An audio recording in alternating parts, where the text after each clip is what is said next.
Hey guys, I want to take some time today just to talk to you about my thoughts on Charlottesville, what's happened in the wake of the events that transpired there, and what I believe to be the bigger problem facing America today.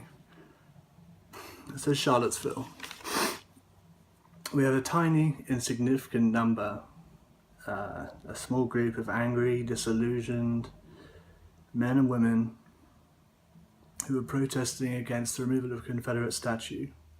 Now, they have every right to protest and march and say whatever they feel like saying. They're protected by the First Amendment.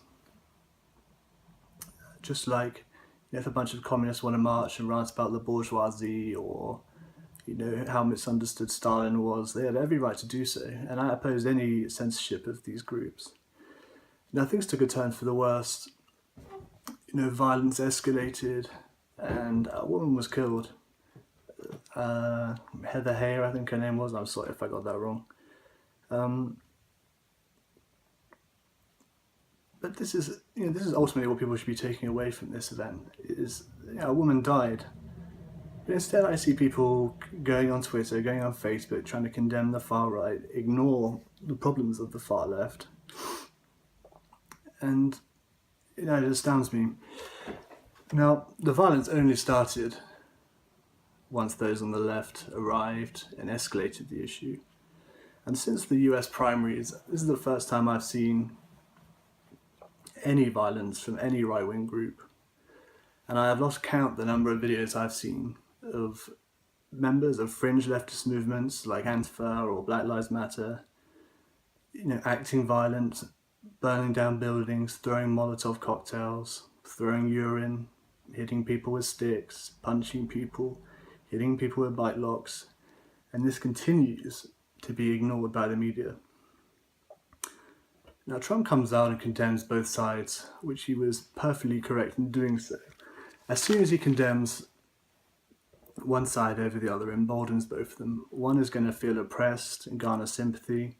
One is going to feel like they're in the right and garner support. And these groups will just grow and grow and grow, and you'll have more events like what happened at Charlottesville, and inevitably more deaths. Now, I understand Donald Trump is a divisive figure. People love him, people hate him. He's usually founded on partisan grounds. For me personally, I know I'm not an American, but I take a more pragmatic approach, I guess. I support Donald Trump on policies that I agree with, and I'll oppose him on the policies I don't agree with. But ultimately, I do want him to succeed. I don't want to see America fall, and I like the idea of draining the swamp and ushering in a new era away from this corporatist, large central government. And don't people wonder why Donald Trump is so maligned in the press or by his fellow politicians? It's because he threatens them. He threatens to bring down their monopoly. Now, the amount of vitriol Donald Trump received in the wake of Charlottesville really does astound me. And it's a symptom of one of the greatest problems facing America.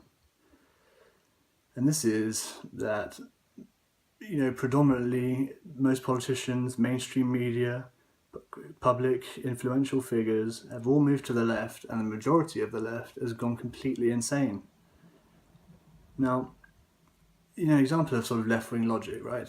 I was on Twitter the other day, yesterday, maybe the day before, and I saw this image doing the rounds, and it was US troops landing on the beaches at Normandy in 1944, and the tagline was something like, the alt-left is there to fight the alt-right. And it's one of the dumbest things I've ever seen. US troops fighting the Nazis back in World War II is in no way comparable to a bunch of deluded, violent, greasy communists beating up and throwing piss at a bunch of deluded, angry, violent Nazis. It's in no way comparable. And yeah, it's crazy. And then I see things like, but America was in the business of hunting Nazis. Well, yeah, that's true for 3.5 years, but who and what were they fighting for 50 years afterwards? I wonder, yeah. So anyway, the left and the mainstream, essentially the same thing. are playing a very dangerous game right now. This oppression Olympics, this identity politics, is so destructive to society. It maligns and alienates different portions of the population and sort of judges their importance or relevance on innate features like the colour of their skin or, I don't know, you know, what genitals they have or who they sleep with. And I like to think that we've moved past that sort of decades ago, but the left is dragging America back. You know, people like Maxine Waters or Al Sharpton that actively call for segregation or affirmative action in universities or quota systems in business. So, you know, affirmative action at university is essentially what it's saying to black students is, you're never ever going to be as good as white or Asian students. And the quota systems, you know, they often result in the business not selecting the best person for the job, but rather, you know, filling their colourful spectrum and filling the rainbow of diversity. And yeah, it doesn't make any sense to me. You know, I don't see what's so wrong with a meritocratic society and where people are united under the banner of being American. Like, what is so wrong with that? This social alienation is a problem because it allows the government to expand. You know, if black people are always the victim, then we can increase welfare spending and have these guys voting Democrat for the rest of their lives. And, you know, we can bump up taxes on the rich and put more more taxes on the back of hardworking people, and have more government schemes that basically offer out crumbs to the poor. You know, why do you think the poor are still poor?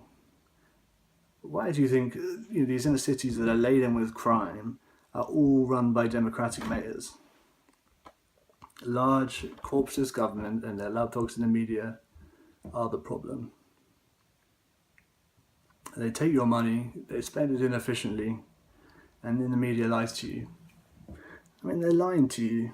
They don't care about you. Like Bernie Sanders, right? He talks a good talk.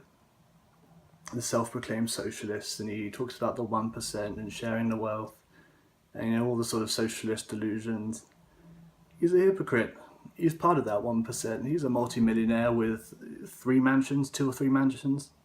Same with Jeremy Corbyn over here. You know, not quite to that extent, but he talks about the same things. Yeah, he's on a 6-figure salary. He lives in a rich borough of London. Then he goes off to Glastonbury, gives a talk to a bunch of people in a field talking about the same things, and they all pay £300 to be there. Like, it doesn't make any sense to me. And then you go to like the tech firms, right? So you've got the mainstream ones: Google, Facebook, Twitter, YouTube. You know, if you hold conservative viewpoints, you're fucked in those environments. If you don't go along with the leftist mentality, regressive leftist mentality, you're screwed.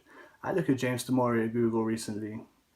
You know, Twitter banning and suspending people like Tommy Sotomayor, Sargon, Milo. They've all been banned or suspended. Your conservative commentators on YouTube, they get their money demonetized. I think it was Diamond and Silk, 95% demonetization. Yeah, that's their income. And you're destroying it just because of what they say. Yeah, this authoritarian ideology is metastasized through American society. And, you know, you might fall on the right side now. But, you know, who's to say what will happen down the future if you continue on this line? You know, you might no longer fall on the right side, and then you're screwed.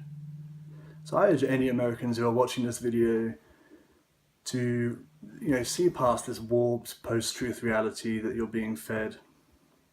Rein in your government. Promote responsibility and not victimhood, and stand by your constitution. And, you know, people in Europe as well, you know, we're not too far behind this. But yeah, I'd like to end just by saying, you know, these Nazis, KKK, fascists, communists, Antifa, Black Lives Matter, these socialists as well to a point, they're all completely deluded, in my opinion. But they're fighting the wrong enemy. The wrong enemy is your government. Yeah, I appreciate you taking the time to listen to what I have to say, and please leave a comment if you feel like it, and I hope to hear back what you So I hope to hear what you have to say, and I hope to see you again soon. Cheers.